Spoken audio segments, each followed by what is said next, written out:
नमस्कार, स्वागत है आपका एबीपी न्यूज में। मैं हूं अवधेश। 5 राज्यों में होने वाले विधानसभा चुनाव को लेकर सियासी जोर आजमाइश तेज होने लगी है।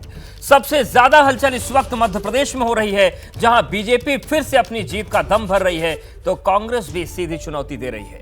लेकिन नर्मदा मैदान में उतरे हैं, लेकिन एक योद्धा ऐसा है जिसे मध्य प्रदेश और कांग्रेस दोनों की एक एक नब्ज पता है, और ये कोई और नहीं, ज्योतिरादित्य सिंधिया है, जिन्होंने पिछली बार ऐसा दांव चला था कि हाथ आई सत्ता कांग्रेस से छिन गई। लेकिन इस बार बीजेपी की तरकश में कितने तीर हैं और उसका निशाना कितना अचूक है, यह समझने के लिए केंद्रीय मंत्री ज्योतिरादित्य सिंधिया से खास बात की है हमारे संवाददाता ब्रिजेश राजपूत ने।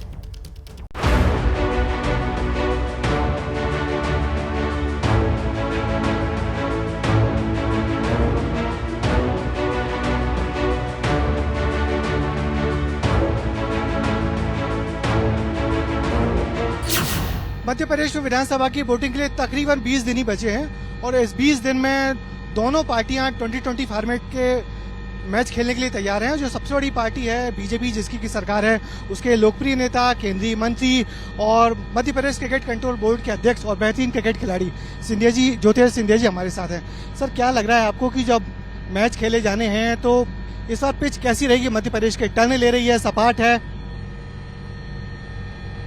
मध्य प्रदेश की पिच वर्तमान में बैटिंग विकेट है।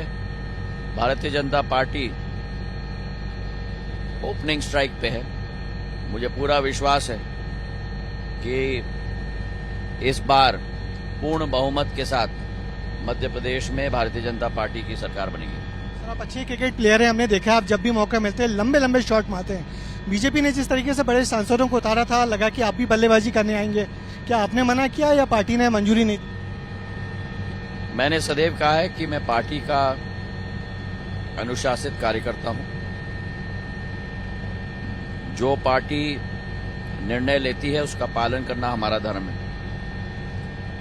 पार्टी ने अनेक क्षेत्रों में सांसद एवं मंत्रीगण को भी उतारा है। तो मुझे पूरा विश्वास है कि जिन सीटों पे मंत्रीगण और सांसदों को उतारा है वे ऐसे सीटें हैं जहां भारतीय जनता पार्टी पिछले 2 या 3 चुनाव से नहीं जीती है। हमारी मजबूत सीटें, मजबूत किले सुरक्षित हैं। कांग्रेस के मजबूत किलों पर हमने अपने मजबूत प्रत्याशी को उतारा है। मुझे पूरा विश्वास है कि हम केवल अपने किले को सुरक्षित नहीं रखेंगे, लेकिन कांग्रेस के किले को भी ढहकर भाजपा का झंडा वहां फहराएंगे। जहां तक मेरी बात है, मुझसे बोला नहीं गया था, तो इस पर मैं कोई टिप्पणी नहीं करूंगा। सर, पिछले चुनाव में हम लोग आपके साथ यूं ही निकलते थे। पिछले चुनाव में आप दूसरी टीम से खेले थे और इस बार दूसरी टीम में आपके सामने क्या फर्क देख रहे हैं दोनों टीमों में, बीजेपी कांग्रेस?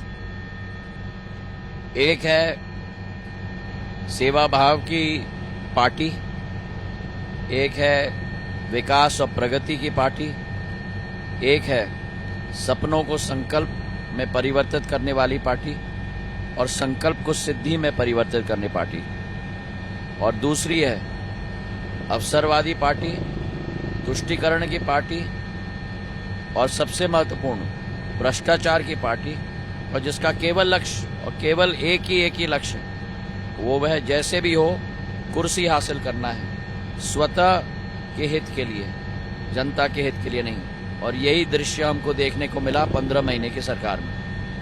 एक सामने वाली टीम के एक नॉन प्लेइंग कैप्टन है दिग्विजय सिंह, वो कहते हैं कि सिंधिया जी गलत पार्टी में है, उनकी विचारधारा वहां से मेल नहीं खाती, वो हमारी टीम में लौटेंगे। पहले तो ये आपकी गलतफहमी है कि राय साहब नॉन प्लेइंग कैप्टन है। राय साहब प्लेइंग कैप्टन भी हैं और कोच भी हैं। कोच तो ये आपकी गलतफहमी है। और जहां तक उनकी बयान की बात है, मैं इस पे कोई टिप्पणी नहीं करता। सर, जो सामने वाली आपकी जो टीम है, मुकाबला बड़ा कड़ा है, 3 चुनाव लगातार जीते। जो आपका कैप्टन था शिवराज सिंह चौहान, उसको साइडलाइन करके इस बार आप पार्टी मैदान में? कोई व्यक्ति साइडलाइन नहीं है। शिवराज सिंह जी प्रदेश के मुख्यमंत्री 15 साल रहे। उनके बदौलत ही प्रदेश को बीमारू राज्य से बेमिसाल राज्य में परिवर्तित हुआ है। हमारे माननीय केवल मुख्यमंत्री नहीं, हमारे माननीय नेता हैं और टीम एफर्ट के साथ भारतीय जनता पार्टी ये चुनाव लड़ रही है और उस टीम के बहुत महत्वपूर्ण अंग अगर कोई है तो शिवराज सिंह जी हैं। अगर मुख्यमंत्री फेस क्यों उनको तय क्यों नहीं किया? ये कई बार होता है, पार्टी की जो नीति है उसी के आधार पे हम लोग चलते हैं ना। राजस्थान में मुख्यमंत्री फेस है, ये पार्टी की जो नीति होती है उसी के आधार पर। सामने वाली टीम का एक आरोप है कि आपकी पार्टी आपकी टीम राम मंदिर को मुद्दा बना रही है, मंदिर निर्माण के जगह जगह होर्डिंग लगाए हुए। उन्होंने कल कंप्लेंट भी की और प्रियंका आई थी, उन्होंने कहा था कि बीजेपी उनको तो बड़ी कंप्लेंट है कि राम मंदिर बनाए। मंदिर के पर्यटक चुनाव के समय है कांग्रेस पार्टी, मंदिर की आलोचना कांग्रेस पार्टी ने की है, मंदिर की केवल आलोचना नहीं लेकिन उसका ऑपोजिशन भी कांग्रेस पार्टी ने किया था। और अब जब यही तो कह रहा हूं मैं, प्रधानमंत्री ने लाखों भारत के लोगों का सपने को संकल्प में परिवर्तित किया और संकल्प को सिद्धि में परिवर्तित किया राम मंदिर बनाते हुए, 370 हटाते हुए। और कांग्रेस को इसकी बड़ी चिंता लगी क्योंकि 10 साल कांग्रेस ने तो कुछ नहीं किया। तो इसका इसका फायदा क्या चुनाव में मिलेगा? देखिए, हमारी पार्टी सिद्धांतों की पार्टी है, जो हम कहते हैं हम करके दिखाते हैं।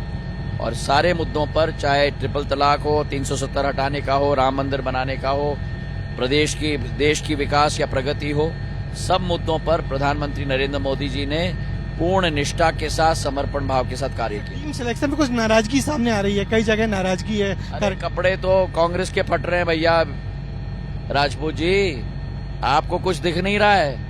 पावर अटर्नी दिया जा रहा है एक पूर्व मुख्यमंत्री के द्वारा दूसरे पूर्व मुख्यमंत्री को कि मेरे नाम पे सभी गाली आप लीजिए।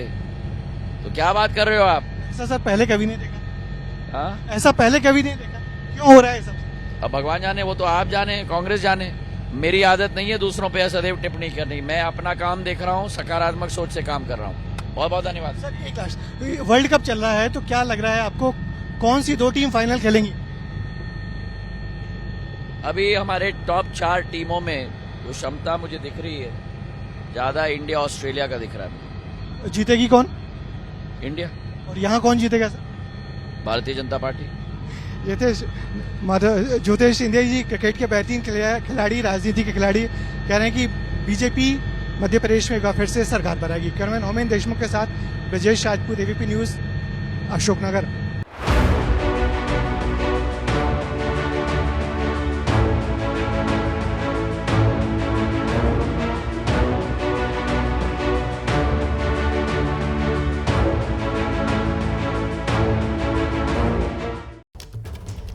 मध्य प्रदेश की सत्ता पर लंबे समय से बीजेपी का राज है, लेकिन इस बार कांग्रेस बीजेपी को उसी के अंदाज में घेर रही है।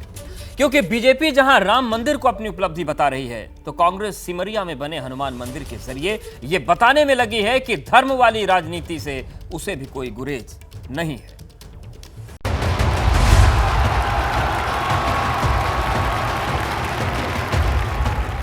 मध्य प्रदेश में शिव का राज या कमल बनेंगे ना? चुनावी सियासत हाउसफुल, कौन बनेगा पावरफुल? बीजेपी पर नकुल का प्रहार, जीत के लिए धर्म की दीवार। देखिए, ये धर्म की राजनीति करते हैं, हम धर्म को कभी राजनीतिक मंच पे नहीं लाते। कांग्रेस का वो किला जो बीजेपी से नहीं हिला।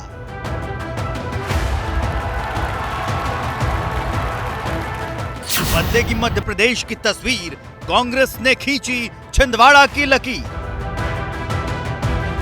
मोदी जी का स्किल इंडिया नारा 5 साल पुराना है, यानी कि हम उनसे 10 साल आगे। तो आप घूमिए छिंदवाड़ा में, 6000 किलोमीटर की सड़कें बनी हैं यहाँ। सबसे ज्यादा केंद्रीय विद्यालय छिंदवाड़ा में है। बागेश्वर धाम पर बोले नकुल, चुनाव से पहले बजा बिगुल। अगर उनकी डेट 6 महीने पहले चुनाव से मिली बागेश्वर धाम जी की, उसमें मेरी क्या गलती है? हम तो उनसे, छिंदवाड़ा की जनता तो पिछले कई सालों से उनकी मांग कर रही थी कि उनका यहाँ आयोजन हो।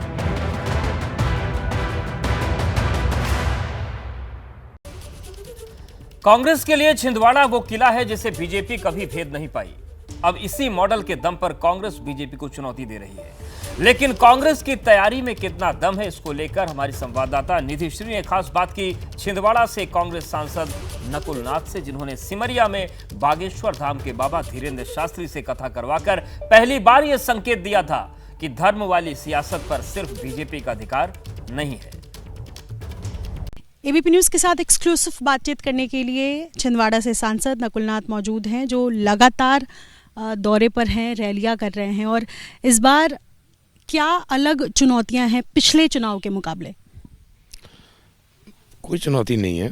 मेरा मानना यह है कि आज प्रदेश की जनता बदलाव चाहती है। 20 साल का anti incumbency Bharatiya Janata party को फेस करना है, और आज सबसे बड़ी चुनौती जो मैं मानता हूँ महंगाई की है, बेरोजगारी की है। और जो वादे भारतीय जनता पार्टी ने मध्य प्रदेश की जनता से की है, वो सारे वादे फेल हो गए। कल अमित शाह यहाँ आए थे, उन्होंने आदिवासियों को ध्यान में रखते हुए कई ऐसे योजनाओं का जिक्र किया। ये भी कहा कि इस बार जो है वो मध्य प्रदेश में सरकार फिर से बीजेपी की बनने जा रही है।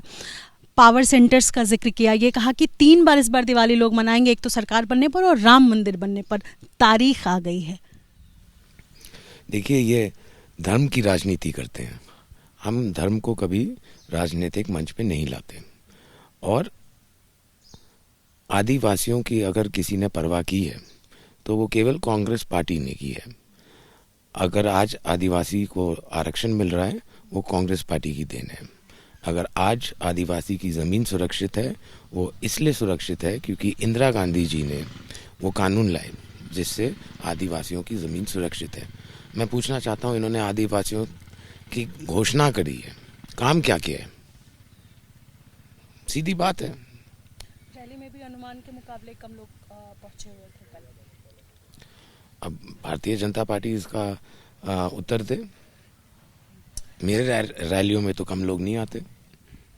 आपने कहा कि धर्म की राजनीति बीजेपी करती है, आप मंच पर नहीं लाते हैं, लेकिन एक सवाल जो बार बार सामने आ रहा है, संभवतः मुझसे पहले आपसे ये सवाल किया गया हो, कि कांग्रेस को लेकर कहा जा रहा है, खास तौर पर छिंदवाड़ा में जब से बाबा बागेश्वर आए, कि क्या कांग्रेस बीजेपी को उसी की भाषा में जवाब देना सीख गई है, सॉफ्ट हिंदुत्व के राह पर?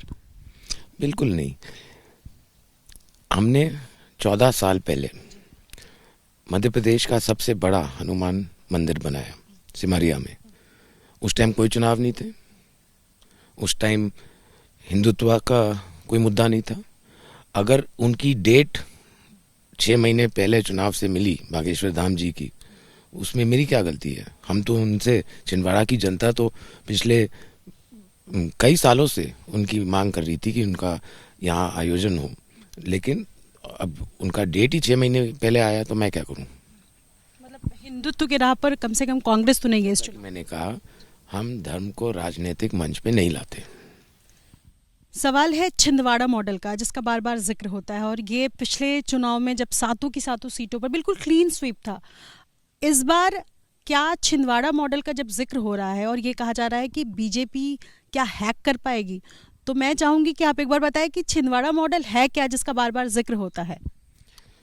आप छिंदवाड़ा आए हैं, मैं आपसे निवेदन करना चाहता हूं, आप हमारे स्किल सेंटर्स में जाइए।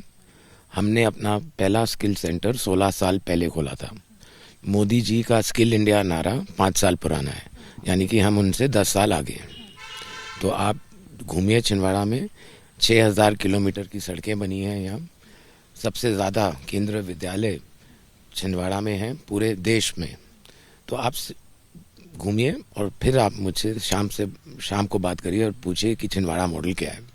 छिंदवाड़ा मॉडल मैं घूमूंगी, मैं जाऊंगी आपके क्षेत्र में भी, और ये भी एक सवाल है कि क्या छिंदवाड़ा से ही तय हो जाएगा कि मध्य प्रदेश की तस्वीर इस बार किस तरीके से रहने वाली है? मध्य प्रदेश की तस्वीर बदलने वाली है। छिंदवाड़ा में हम सातों के सातों विधानसभा जीतेंगे और कमलनाथ जी दोबारा मुख्यमंत्री बनेंगे। एक सवाल है, इस बार की जो लड़ाई है ये बीजेपी वर्सेस कमलनाथ है या बीजेपी वर्सेस कांग्रेस है? ये लड़ाई मध्य प्रदेश की भविष्य की लड़ाई है, ये कोई पार्टी की लड़ाई नहीं है। और मध्य प्रदेश की जनता ने अपना मन बना लिया, वो अपना भविष्य खुद तय करेंगे और कांग्रेस पार्टी को चुनेंगे।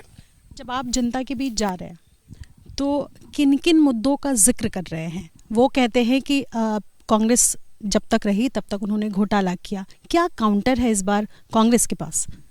आप मुझे बता दीजिए, हमारी सरकार 15 महीने रही थी, एक घोटाले का नाम बता दीजिए। हमने किसानों का कर्जा माफ़ किया, हमने पेंशन की राशि बढ़ाई, हमने कन्यादान की राशि बनाई, हमने 100 रुपए में 100 यूनिट बिजली दी। व्यापम घोटाला, पटवारी भर्ती घोटाला, कितने घोटाले, पेपर घोटाला, ये सब भारतीय जनता पार्टी की देन है। और आज जनता समझदार है, जनता समझती है। आखिरी सवाल है, चूंकि छिंदवाड़ा का ही जिक्र मैं बार बार कर रही हूँ, आप छिंदवाड़ा से सांसद भी हैं और अमित शाह आए, योगी आदित्यनाथ आ रहे हैं, बड़े बड़े चेहरे जिनको उतार रही है इस बार बीजेपी छिंदवाड़ा में विशेष तौर पर, इस पर क्या कहेंगे? मैं तो ये मानता हूँ कि भारतीय जनता पार्टी इन बड़े नेताओं की ड्यूटी लगा रही है कि जाके देखो छिंदवाड़ा का विकास मॉडल क्या है। बहुत शुक्रिया बातचीत करने के लिए नकुलनाथ जी, जो इस वक्त लगातार लोगों से मिल रहे हैं, जनता के बीच जा रहे हैं। और बीजेपी क्या इस बार भेद पाएगी छिंदवाड़ा मॉडल या मध्य प्रदेश को एक बार फिर से इसका जवाब देते हुए उन्होंने कहा कि ड्यूटी लगा रही है बीजेपी तमाम नेताओं का, बड़े चेहरों का, कि वो इस बार देखे कि छिंदवाड़ा मॉडल का विकास यानी ये क्या है। अपने सहयोगी सचिन पांडे और भूपिंदर रावत के साथ निधि श्री, एबीपी न्यूज, छिंदवाड़ा, मध्य प्रदेश। चुनावी जंग के बीच छत्तीसगढ़ के कवर्धा में बीजेपी अध्यक्ष जेपी नड्डा ने रैली की और इस दौरान उन्होंने कांग्रेस की भूपेश सरकार पर जमकर निशाना साधा। नड्डा ने कहा कि कांग्रेस ने कभी जनता के बारे में नहीं सोचा, कांग्रेस सिर्फ परिवार के लिए काम करती है। ओवरब्रिज बनाया कि नहीं बनाया, और रायपुर में all India institute of medical sciences दिया कि नहीं दिया, जगह जगह पर मेडिकल कॉलेज खोला कि नहीं खोला। तो हम आपकी सेवा करते हैं, वो आपसे मेवा खाते हैं। अब आप बोलोगे मेवा कैसे खाते हैं, आप बताओ मेरे को, मैं आपसे जानना चाहता हूं। आप बताइए, महतरी सम्मान योजना में महिलाओं को 500-500 रुपया देना बघेल ने गछा था कि नहीं गछा था? वायदा किया था कि नहीं किया था? मिल गया, मिला, मिला बहनों। अब नहीं साहिबो, अब नहीं साहिबो। अब आप बताइए, ये जो हमारे यहां उन्होंने कहा था कि नहीं, गंगा जल उठा करके बहनों कि हम शराब बंद करेंगे, कहा था कि नहीं कहा था? और आजकल बघेल साहब ऑनलाइन शराब की बिक्री कर रहे हैं कि नहीं कर रहे हैं? घर घर पहुंचा रहे हैं कि नहीं पहुंचा रहे हैं? इनको आपको अपने घर उनके घर पहुंचाना है कि नहीं पहुंचाना है? अब इनको 7 तारीख को घर पहुंचा दियो।